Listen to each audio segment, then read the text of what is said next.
is it like you always have some courses which is already, I'm sure IIMBx has 95 courses already in the pipeline. Right. Is it like all these courses are stitched together, or do you also develop your own courses on the process while stitching? Or how is that process of thinking that goes into deciding which courses to pick? Yeah. So that's a great question, because see, we also have to use the kind of content that we already have. So if we have a brilliant course on, let's say, strategy, and we have all the aspects, the fundamental aspects of strategy already addressed in that. So then what we do is we take that and we go back to the faculty, and then we say, now this program that we are creating is for a specific audience. Okay. So we add aspects of that and customize that existing course and curate it for this audience. Okay, so it's not like you are taking the course directly and stitching it and making it a program? No, it's definitely not a one-size-fits-all at all. Okay. There is a lot of customization that happens,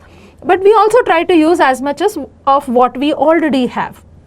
Interesting. So does it, how much time and effort does it take for somebody, like I'm looking at an institution who wants to build a program, right? So they may have already individual courses put together. What does it mean for an institution to build a program? What are the effort that goes into this stage, like design stage, to put this together? So there is no set rule, but on an average, I would say it would take anywhere between 6 to 8 months for you to do the analysis and design phase of it. Also then for the organization or the institute to also think, what is it that we already have, what is it that we need to record and create new for a course.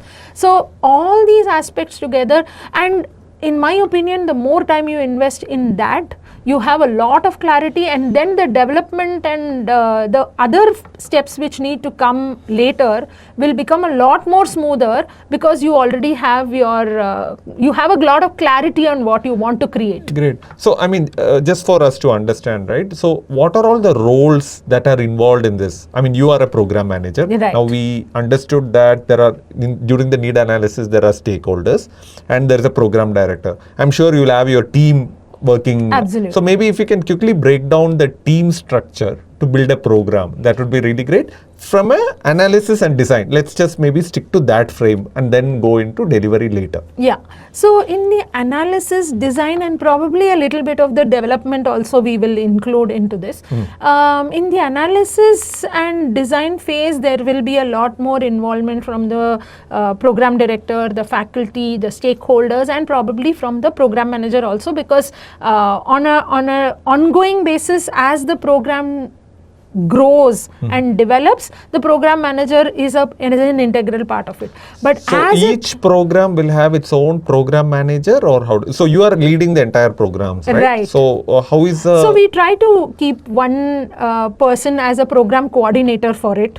So that there is one person whose complete attention is there into that program. And what would be the role? Can you maybe quickly break down what a program coordinator look like? Because it's an important role for developing a program, right? The program coordinator's role begins to become a lot more important once the program development and delivery starts, because as the courses are decided and as we see that we need inputs from various faculty, and we also have our own subject matter experts in our team. So for example, if we are doing an accounting course, if we are doing something on accountancy and finance, then we have our own SMEs in-house who then coordinates with that faculty member and then helps the faculty member, brainstorms with them and creates the actual structure of the course. What are the modules? What are the topics that will go under each module? Creating that whole structure is done collaboratively between the faculty and the subject matter expert who is a part of our team. Oh, okay, great. So we have too many, your stakeholders are building, right? Okay, right. So you have a program manager. You have a program lead, which is you. You have a program director who is usually a faculty, right? Who is a program director who will knows the content a bit and who will stitch the content together. And then if I understand right, you have a program coordinator. Yeah. Who will be mostly coming in between the development stage of the project, right? And of course, he will be maybe involved a bit in the design stage so that he gets an idea about what this one is.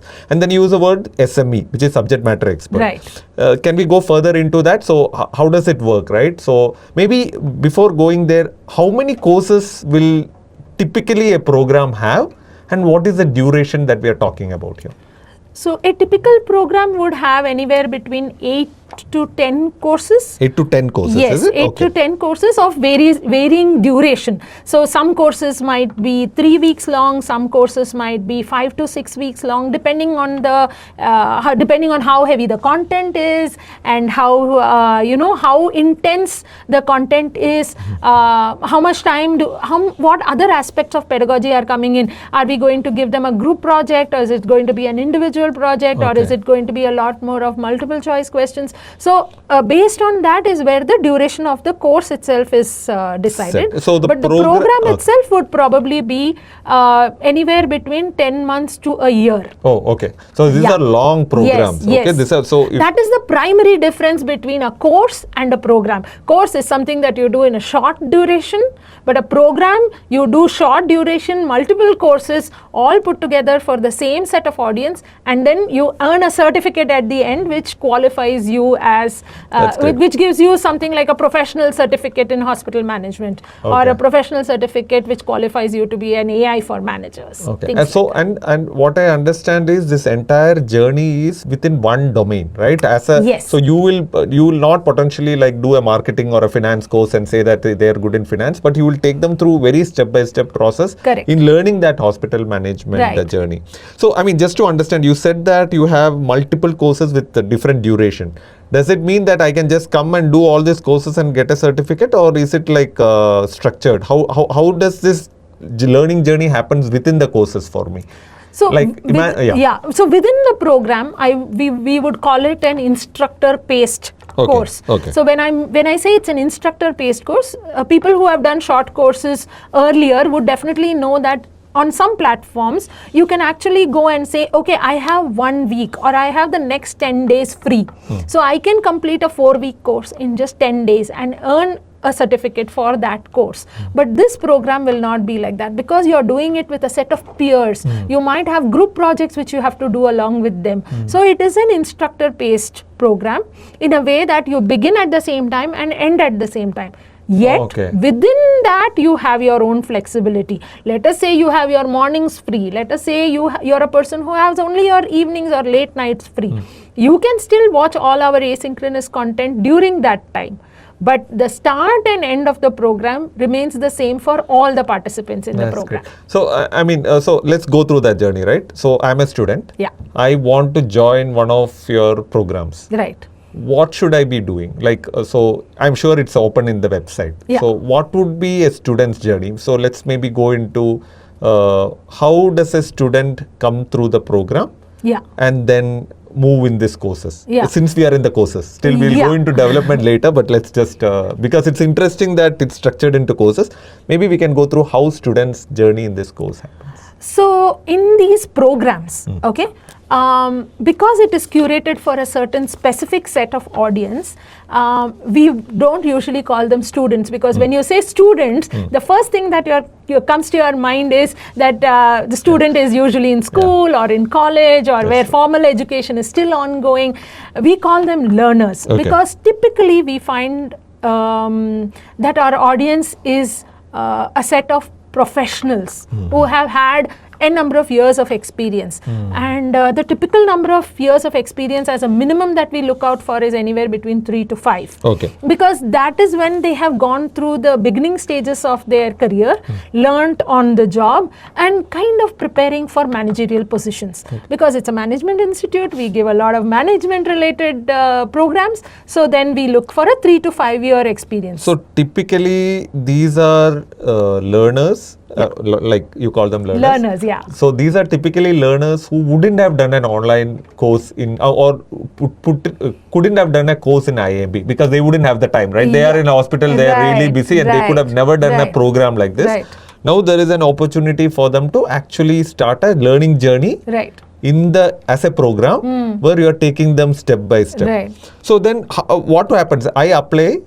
So do you have a qualification system, or what is application process? Yes, is it really strict, or how does that work? We do try to keep the quality really high. Okay. We are definitely very sure that we don't want to compromise on that just for us to have higher numbers Correct. of enrollments. So that is one thing that is a definite thing that we look out for. So number of years of experience is one thing. Yeah. The other thing is that they should definitely have some kind of background. So for example, in the AI for Managers program, it's a techno-functional program in a way. So we need people who understand, who might have done a little bit of analytics already and want to understand how to use AI to make that process faster and better. So they should have had some hands-on experience in activities like that. Or let us say there is somebody who, we also look for people who understand a little bit of Python coding, because we do have an ML, machine learning using Python course in that. So that it has to be somebody who understands Python coding, or at least the fundamentals of that. Or even if that person does not have hands-on experience, maybe if we see the interest. So before they come here, have they done some other short-term course, like a 3-week, 4-week self-paced course from anywhere, from us or from elsewhere, whether they have done something to understand whether that is what they want to do going ahead. How do you get to know all this? So what is the process that goes into understanding this? So we have the application form, which takes a lot of data about which we expect them to fill with a little bit of data about themselves, about their educational qualification, about their on-the-job experience, where they have worked, what is the kind of role that they have been, what is the designation and things like that. And then we have an interview process with them. The team conducts an interview, one-on-one interview with them to understand, because sometimes it's not just about writing a long SOP. This is online, I suppose, right? These are all done on in a virtual mode only. Because it's not really about writing a fancy SOP after all, right? Because now in the day of generative AI and chat GPTs, anybody and everybody can generate something from there and give it to us. But what we look for is, during that personal interaction with the prospective learner, we look for whether they have the interest, the background, and also the ability to go through the rigor of the program, because both our flagship programs which are ongoing right now and the ones which are in the pipeline, one thing which is common about all of them is the fact that they are quite demanding in terms of the time and the investment of effort that is required from the learner. So we make sure that people who enroll definitely also have the interest and the urge to keep learning until it gets over. No, I mean, just to go a bit deeper onto the time, right? So how does a typical time for a learner look like in these programs? What is the typical amount of time? I'm sure it would be varying a bit, but average, what would be the time? So we upfront we tell our learners, people who apply for the program, and during these interviews we tell them that please apply for the program only if you are sure that you can invest an average of about 5 hours a week. Okay. So keep aside that, whether it is for one viewing, whether it is for the project, whether it is for asynchronous content, whether it is for the live sessions which happen with the faculty. This is an average time. So the flexibility that they have, of course, is for all the asynchronous content that we offer, it's available for them for a long duration. So they can decide whether weekday mornings, weekday evenings, or just weekends work for them. Because when we do our analytics also, we see that depending on the kind of profile that they come from, we see that there are days on which it just spikes high. We see that most of our learners are very active, let's say on a Saturday morning, when they have the time to do it, and things like that. But 5 hours is an average that we look for. So for a typical learner, you are looking at a time commitment of around 5 hours per week. So the journey is more at so if I understand right, there is a clear structured pathway that when you say flexibility, it is not too flexible. But I think the flexibility is kind of limited at a weekly level. It's like flexibility with conditions applied. Right. That's interesting. That's how I would put it. Okay. So there is enough flexibility for a learner to do what they want in that week, but definitely in a week you will have some milestones that you will need to cross before going forward. Yeah. So if I have to give you an example, in a course you might have, let's say, end of module. So each module lasts for a week. We have end of module assessments which come along with the module content, which kind of assesses them on the knowledge that they have gained with the content delivered in that week.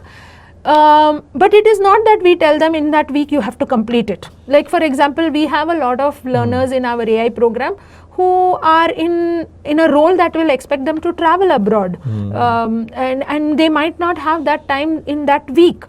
But we tell them that end of week assessment will be open till the end of the course. But it would be advisable for them to do it on a weekly basis. Okay. So a strict flexibility on a weekly level and a very bit hard deadlines by end of the module. Absolutely. So, and then they will. So maybe let's spend a bit of time looking at what like you used a lot of words like asynchronous, assessment, live session. So maybe let's go a bit more deeper into all of this so that any institution who is trying to build a program may get a sense of it. So why would you call this an asynchronous program, and what is for IIMBx, what is asynchronous delivery or course or asynchronous course, or a asynchronous program? What does that mean? So synchronous means where you and I are at the same time doing the same thing, all live at the same time. Asynchronous is just the opposite, where we say that in our terms we would say that it is something that we have recorded. So we have a studio where the faculty goes, we have our camera person who records the content that the faculty is delivering, we have an editing team who edits it and makes it, very user friendly and palatable to the learner, very interesting, keeps them hooked on and attentive to it. And this kind of content is which I would say constitutes about 75 to 80% of our course content itself. This asynchronous method is 80% of how we deliver the content. Yes, yes. And hence we say that is what gives you the flexibility to learn at your convenience and in a method that you would prefer to. So let us say you are somebody who prefers reading. So we have the transcripts of the video. You are somebody who prefers listening and watching. Then we have the videos themselves with the audio there. You can listen to it. You can listen to it once. You can listen to it more than once until you feel confident about the content which is delivered.